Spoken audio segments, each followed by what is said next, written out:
Hi, I'm Jim Simmons, a trainer at SoftEd. For today's whiteboard session, I want to share with you some tips for better meeting facilitation.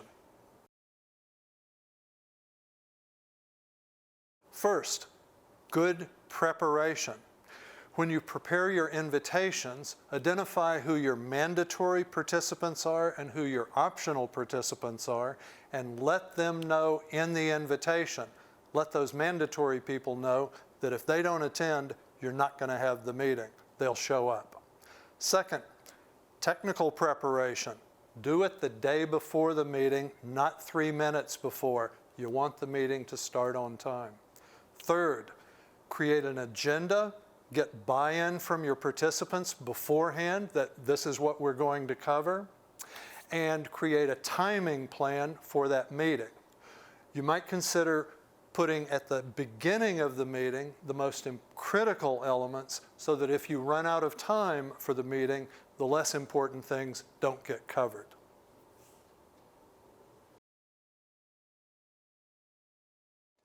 Number 2, have a good meeting kickoff. Put the agenda up on the whiteboard for everyone to review, along with the timings. Agree on the timing and discuss whether anything needs to be added to the agenda, and we agree on the order in which we're going to go through things. Next, assign roles: timekeeper, someone to keep the minutes, someone to attend the parking lot. Next, remind everyone house rules for how we have our meetings. These might include things like turn off the phones, leave the room if you need to make or receive a phone call. Laptops are only open and used for the purposes of the meeting. Go ahead and make jokes, but remember we're on a tight timetable here. No personal attacks. We're all going to be nice to each other, and everyone will get a chance to speak, so don't talk over each other. The facilitator will be a good job of making sure we all get our opportunity.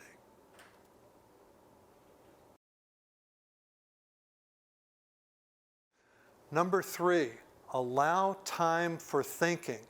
You can't really listen to what another person is saying if you're thinking about what you want to say. So alternate between talking time and silent consideration time. I know it sounds like kindergarten stuff, but raising your hands when you want to speak is actually a really constructive way of coordinating the flow of information around the table.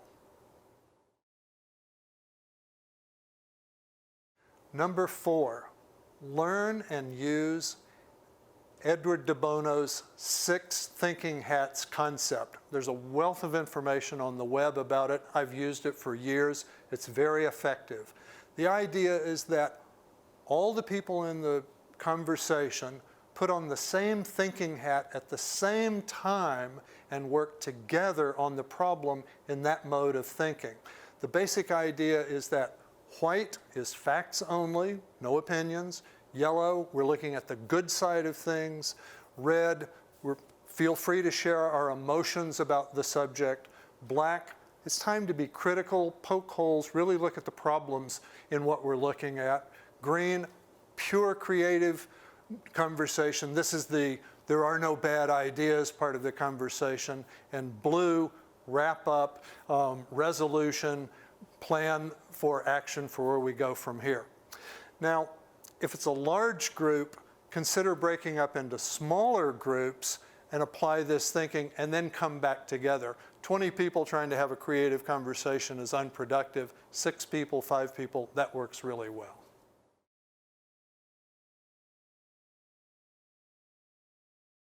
And number 5, have a disciplined meeting wrap-up. Allow time, make sure that you have the time at the end of the meeting to wrap up successfully. That includes looking at the parking lot items to see if there's anything that needs to be discussed before we break. That means making your planned action items, your next steps, including who's going to do them and deadlines for delivery. It's also a good time to consider, are there any items that we need to add to the agenda for the next meeting while it's all fresh in our minds?